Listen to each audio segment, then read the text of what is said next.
right, we only spent 2 days in Charlotte for ACC Media Day, or Media Days. The days lasted from Monday all the way through Thursday because we have 17 teams in the league. So it started on Monday with Jim Phillips, the commissioner of the ACC, with a defiant address to everybody about ACC. We're a top 3 league. I'll fight you if I have to. Sort of, not really.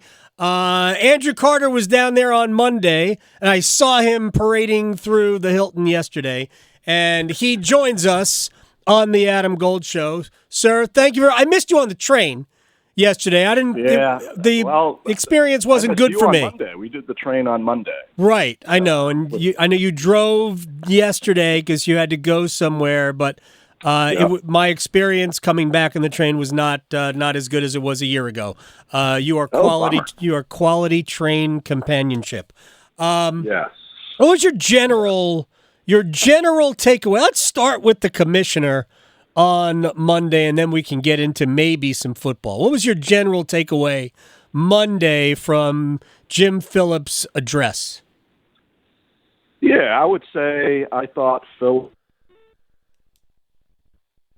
Been kind of an elusive thing for him over the years, and nothing against him at all. I think, obviously he's competent, he's fully capable.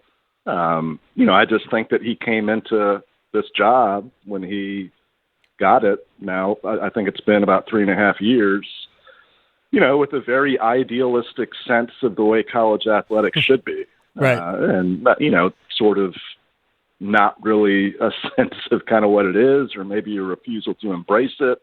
There was a whole alliance thing a few years back where they tried to link up with the Big Ten and the Pac-12. We saw how that went with, the Big Ten basically poaching the Pac-12, but, not even a year later. Right.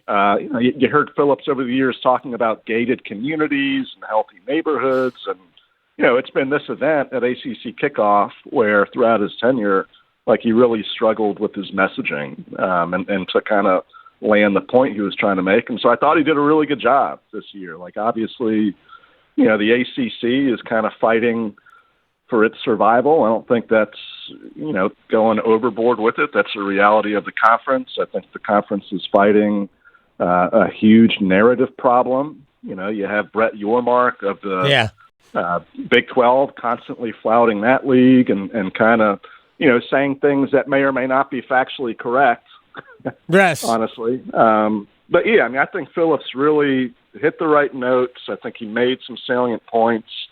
And as you alluded to in the opening there, I thought he showed some fight, defiance. Yeah. And I sat down with him for a bit yesterday and actually used that word in a question I asked him, just kind of about, did you reach a point where you were just sort of sick of everything, taking shots and your league taking shots? And, he recognized that he had to stand up and, this was a moment for strong leadership and that he had to, make a stand, so to speak. And I felt like he did that on Monday.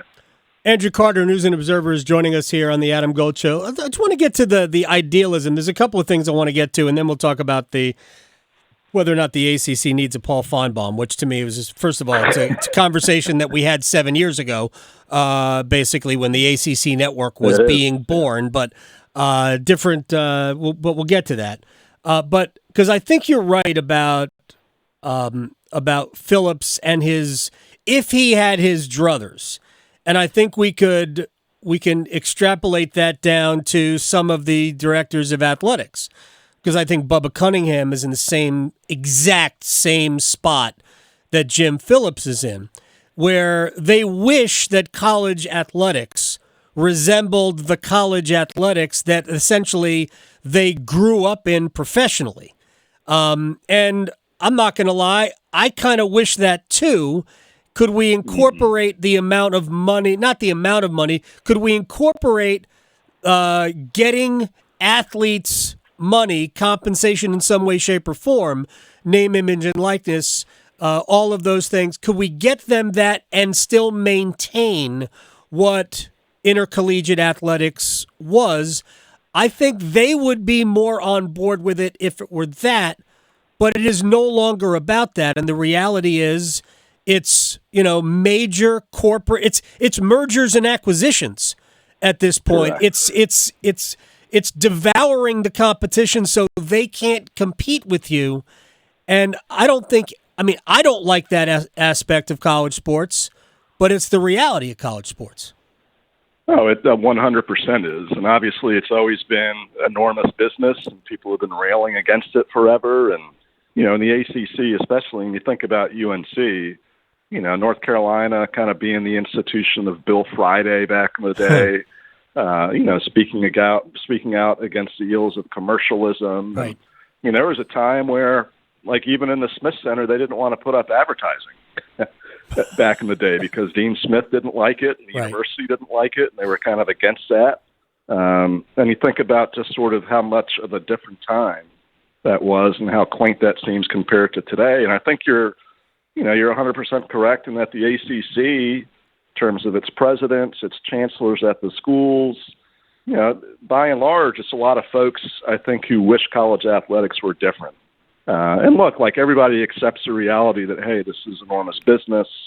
You got to make more and more TV money, et cetera, et cetera.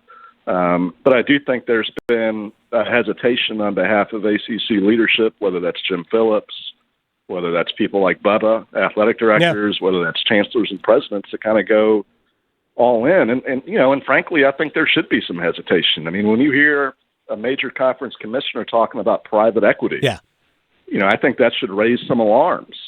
When you hear about selling naming rights for the conference, well, okay. I mean, I have less of an issue with that than I do the private equity thing. Yeah.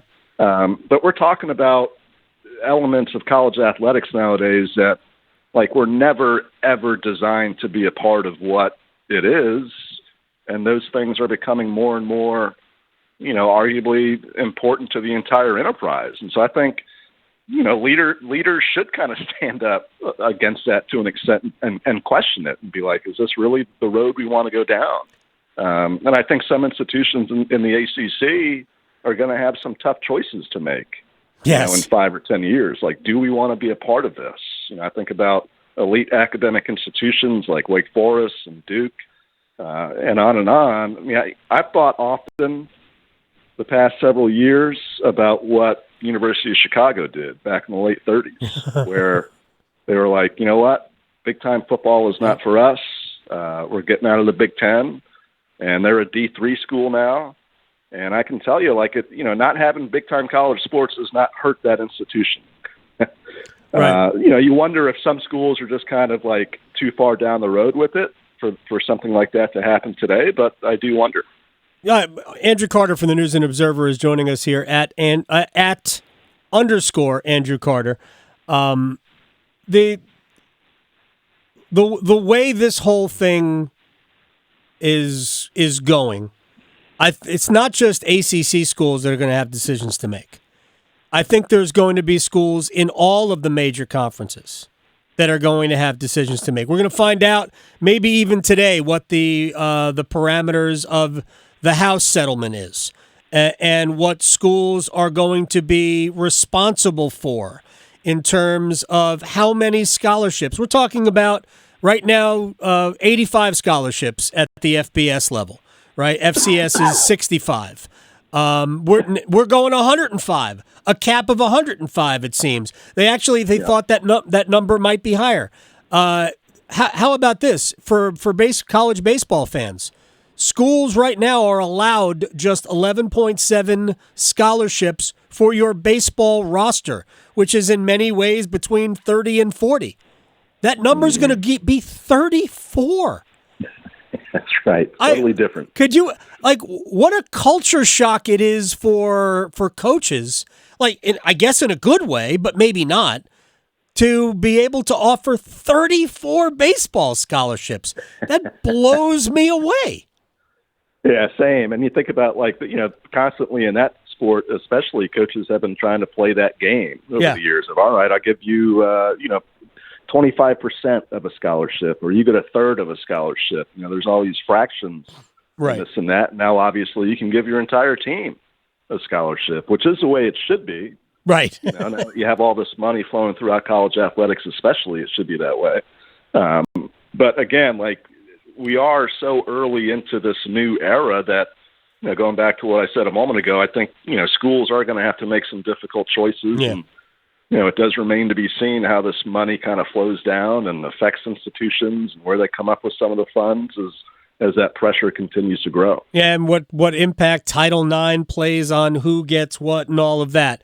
Andrew Carter is joining us from the News and Observer. The funny story for me going in was the 24/7 story about how the ACC is mad at the network. We need our own Paul Finebaum, which is, again, is a 7-year-old conversation that was had when the ACC. We sort of joked about it then because the dynamics, the culture of the ACC and the culture of the SEC could not be further apart. They're just completely different ideals, mentalities, senses of humor, things like that. I'm not knocking what they are, but it's just very different. But the whole point was Finebaum's on TV all the time, spouting for the SEC, which he doesn't always do. But it became really this became an issue because Florida State got screwed. And there's no question that Florida State got screwed. But why do we think Florida State got screwed?